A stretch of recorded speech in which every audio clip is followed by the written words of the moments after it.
Well, last chapter proved to be interesting. The students tried to figure out how to survive life at home without talking. One of the students had a terrible haircut because he couldn't tell the barber what to do.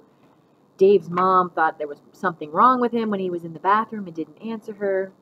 So, everyone's figuring out this contest. Now we go back to the teachers right after school.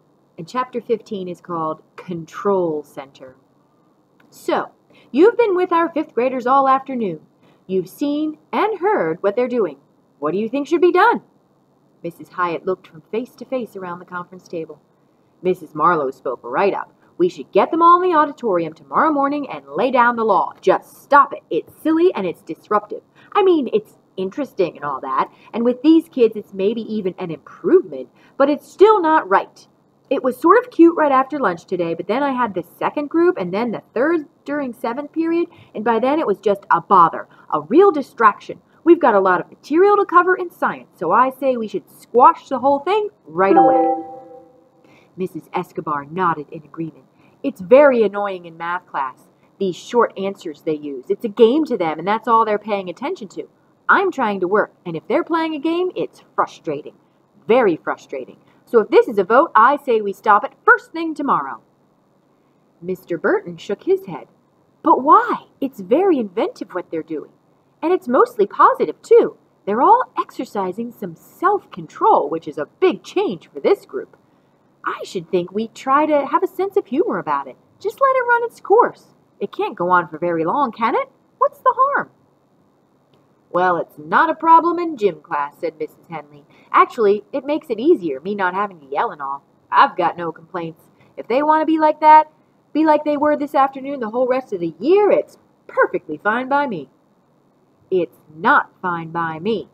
That was Mrs. Akers talking. I only get them for music 2 or 3 times a week, and I need to make every minute count. And I asked Jim Torrey, and he feels the same way about art class. I went along with it this afternoon, and we had some fun, too, but I can't afford to waste more class time. I can't teach them songs if they won't sing more than 3 words in a row. I just realized something, said Mrs. Overby. You know that little rascal Dave Packer did yesterday? Instead of giving an oral report, he stood up in front of the whole class and coughed for 2, maybe 3 minutes. He was just pretending, I'm sure of it, so he wouldn't have to talk. This really has to stop. Mr. Burton said, But don't you remember? We're talking about the unshushables. These kids have been driving the whole school nuts for years and years, and suddenly, like this amazing gift from elementary school heaven, they all stop talking. And what are we going to do? We're going to start them right back up again? It doesn't make any sense. Why not wait a little? See what happens just for another day or so. What's the harm in that? Mr. Burton honestly didn't think it was a problem, but even if he had, he would have asked the other teachers to back off anyway. He was hoping the quiet time would go on just long enough for him to gather more information for the paper he needed to write for his human development class. The principal had heard enough. She was glad to get everyone's opinion, but she didn't want the teachers turning against each other. This was her school, and like everything else, this decision was her responsibility. Mrs. Hyatt said, Thank you for your thoughts, very helpful, but this is not a voting situation, and I've made my decision. You know I've been trying to get these kids to quiet down ever since they were in first grade, so it's tempting to go along with this activity of theirs, and I hope it will lead to an improvement. But, excuse me, I think that would be wrong. The sudden quiet might seem easier than the noise, but neither behavior is really what we want. These children need to learn to be quiet when it's right to be quiet, and they need to talk and participate at the right times, too. We don't want an all-or-nothing situation, which is what this is. What we need is real balance, real self-control.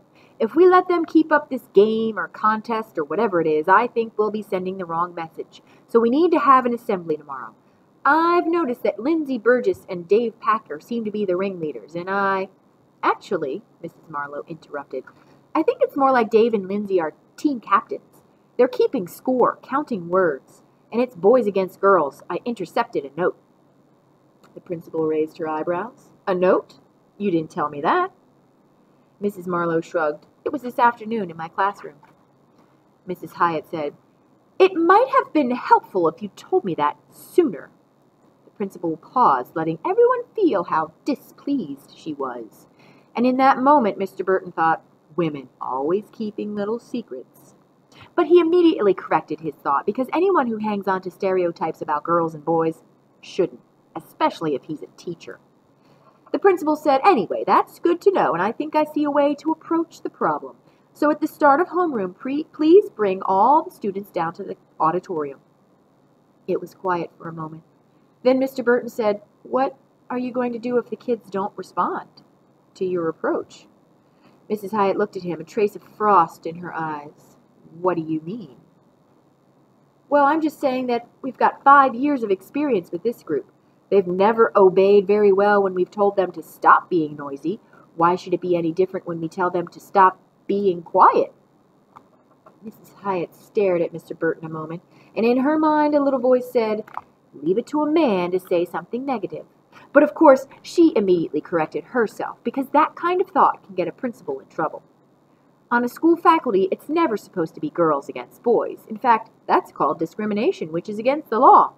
So Mrs. Hyatt looked around the table, smiled, and said, all I can promise is that I'll do my best to resolve this situation in the most orderly way possible, and I know that each of you will do the same.